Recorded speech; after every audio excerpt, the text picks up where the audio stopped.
Give stuff away. Come on, man. Give stuff away. I get very bored just doing the same thing over.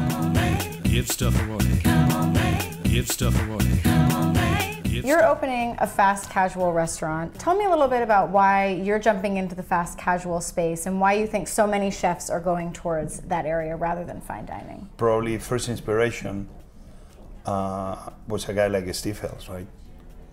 He was no known chef when he began his Chipotle, but he was a trained chef from a great school, CIA.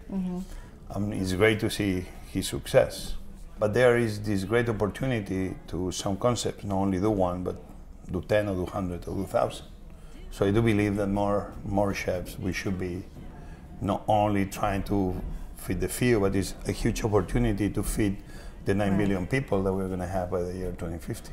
So we need to understand that the reason I'm doing the concept based on vegetables is because of the many options I had to open my first casual, because it's going to be many more, hopefully. Many more of the beefsteak. No, concept. many more of other concepts. I get very bored just doing the same thing over. I could open a sandwich place, which I already tested through Pepe, chicken concept, other ideas I have out there in my walls. But I did the one that I thought, was not a lot of diversity, was not a lot of offering, and was something like really, I believe America needs.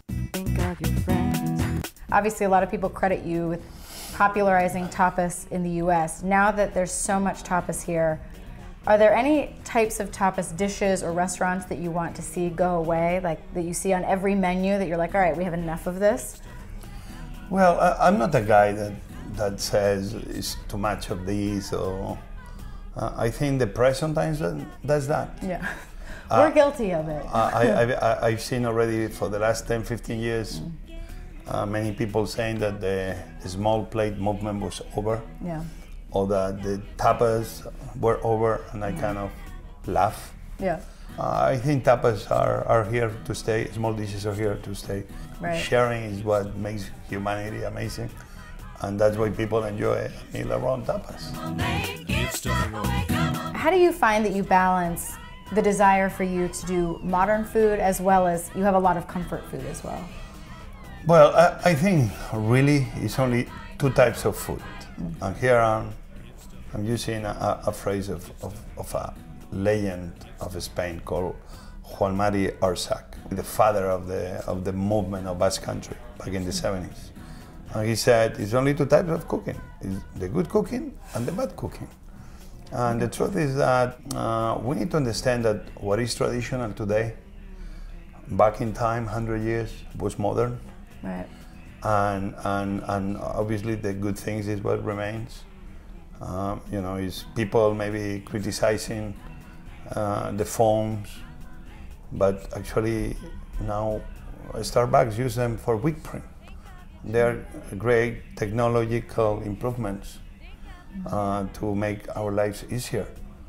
And when it lands in the hands of the right people, people do wonderful things with it. It's very bad traditional French onion soups out there. Right. Doesn't mean that traditional French cooking is bad. It means that that soup is bad. I don't think tradition and modernity are fighting each other. For me, sometimes something very, very old or very traditional is like a revelation. For me, it's modern because I'm bringing that into my world. You have a new Peruvian restaurant, you have Mediterranean restaurant. What other cuisines are you excited about exploring, and what other cuisines are you excited to potentially open restaurants in the future? As much as I've traveled through Spain and as many shows I've done about Spain, still I'm fascinated by new things I discover.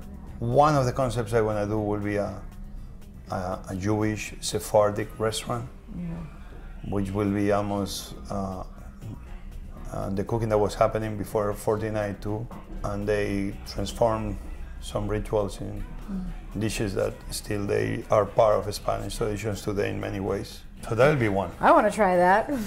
What else? I want to open a Spanish-Japanese. Was this moment in history that a group of samurais came to visit Spain and asked help from the king, money, military know-how, etc. And in the process, was a revolt in Japan, and many of those samurais stay. It happened around the 1700s, around the 1600s, and nothing remains out of that time. But they want to open a restaurant. What if the samurais knew how to cook?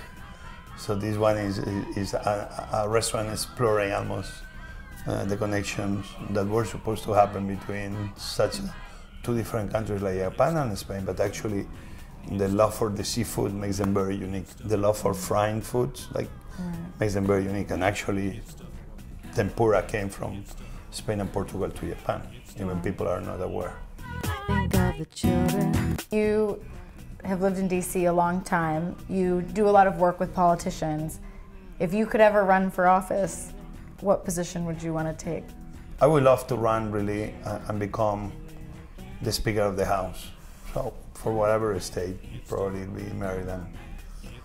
And then use that leadership on the next farm bill to make sure that we have a farm bill that invests in America, invests in education, in the food we give our young children, invest in making sure that we are not throwing money at the problem, that sometimes seems the farm bill is doing just that, but investing into the prevention of the many issues that farm bill is creating. So if I could have that dream of leadership, I will just run for office only to help orchestrate that perfect farm bill that will multiply by 10 its potential. I think you got some votes right there. So